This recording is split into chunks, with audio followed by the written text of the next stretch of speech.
nome é Márcio e nós vamos iniciar a 10ª videoaula do curso de estrutura de dados. Nas aulas anteriores eu mostrei os conceitos que definem o que é uma árvore binária e mostrei a operação de percurso. Hoje nós vamos mostrar como é possível você implementar uma árvore usando uma linguagem de computador. Ou seja, como é que você consegue armazenar uma árvore em um computador. Da mesma maneira que as estruturas de dados baseadas em listas lineares, uma árvore pode ser implementada usando arranjos ou alocação dinâmica. Vamos imaginar primeiro aqui, então, como que eu posso armazenar uma árvore binária em um arranjo. Não é intuitivo num primeiro momento, mas a ideia é a seguinte. Começando pela raiz, vamos numerar, depois descendo da esquerda para a direita e descendo nos níveis inferiores, eu vou numerar os meus nós de 1 em diante. Então, a raiz é o número 1, o B 2, o C 3, o D 4, certo? 5, 6. Então, vejam, eu fui numerando, começando por 1, descendo da esquerda para a direita. 1, 2, 3, 4, 5, 6.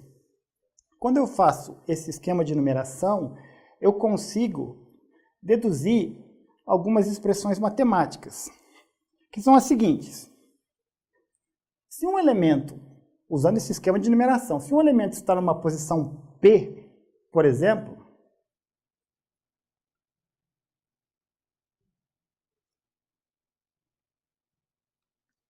eu percebo que o seu filho esquerdo e o seu filho direito vão estar na posição 2 vezes P e o seu filho direito na posição 2 vezes P mais 1. Certo?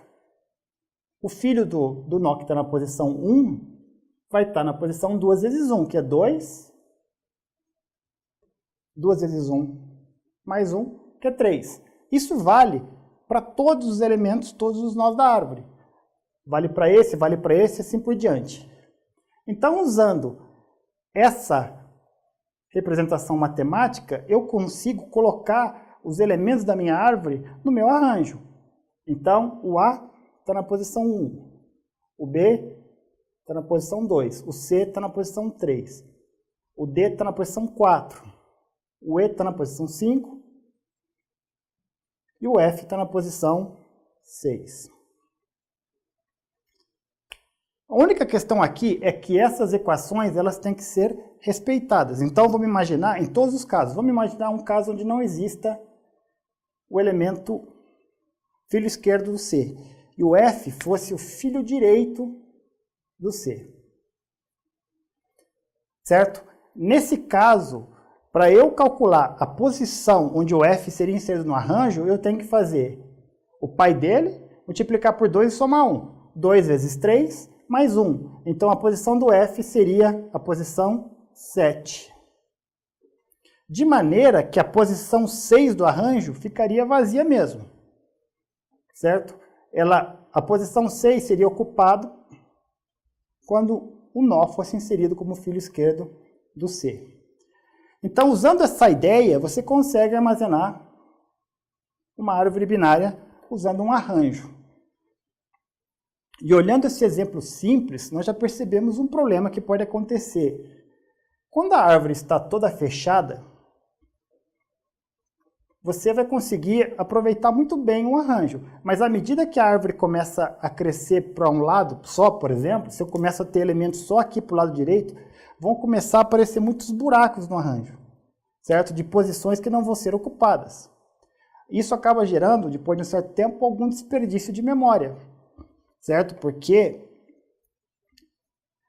e dá para dar um bom exemplo aqui, é o seguinte, imaginem que vocês armazenassem um elemento aqui, certo? Ele seria armazenado na posição 7 vezes 2 mais 1, na posição 15 do arranjo. De maneira que da posição 8 até a posição 14, não teria ninguém inserido. Ficaria vazio o arranjo. Então, esse tipo de árvore, esse tipo de representação da árvore, melhor dizendo, começa a gerar desperdício de memória. De maneira que o interessante de se usar arranjo para armazenar uma árvore binária é quando você tem uma árvore que está relativamente completa. Todos os elementos estão nela. E ela não pode começar a crescer só para um lado, por exemplo, e ficar uma árvore, entre aspas, torta. A alternativa que nós podemos usar é usando alocação dinâmica. Da mesma maneira que com listas lineares nós podemos implementar usando um arranjo, e podemos usar usando alocação dinâmica com ponteiros, como eu mostrei na videoaula sobre listas lineares, e eu recomendo a vocês, antes desta aula, que assistam a aula de listas lineares, onde eu falo dessa diferença de alocação dinâmica e alocação sequencial usando arranjos, porque esse conceito é importante para entender essa aula de hoje. Usando alocação dinâmica, eu posso também armazenar minha árvore binária. Na nossa lista encadeada, naquele caso, eu tinha a seguinte representação. Eu tinha um elemento que apontava para o seguinte. Certo? Então vamos imaginar que eu tenho uma lista linear aqui com 3 elementos. 5, 7 e 10. Então era assim que eu representava uma lista encadeada. E eu tinha ponteiros que indicavam para mim qual era o próximo elemento da lista. Então depois do 5 eu tenho o 7. Então o próprio 5 indicava onde o 7 estava. Depois do 7 eu tenho o 10. O próprio 7 indicava onde o 10 está. Certo? Novamente eu recomendo vocês assistirem a aula onde eu discuti esses conceitos.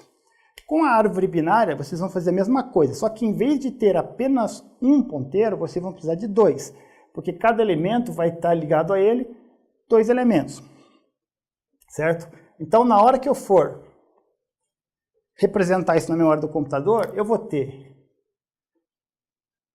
o elemento A e vou ter 2 ponteiros. Certo? Um ponteiro que vai dizer para mim aonde está o filho esquerdo e um ponteiro que vai dizer para mim aonde está o filho direito, certo? Do A.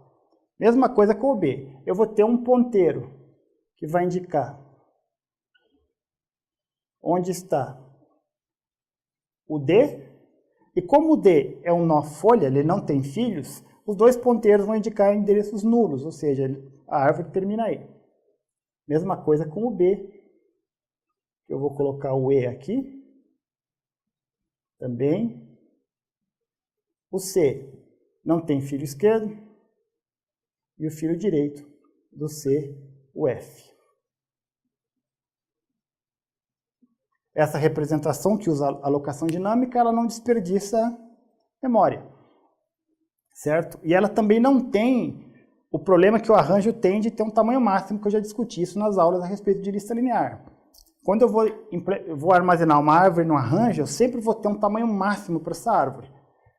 Esse problema não existe numa implementação usando alocação dinâmica. O que faltaria aqui também, que eu não coloquei ainda, é uma referência para onde está a raiz da árvore. Geralmente, essa implementação para árvores, a implementação com alocação dinâmica é mais usada do que a implementação usando arranjos. Ok? Na próxima aula, eu vou falar sobre uma aplicação muito comum de árvores binárias. Até lá!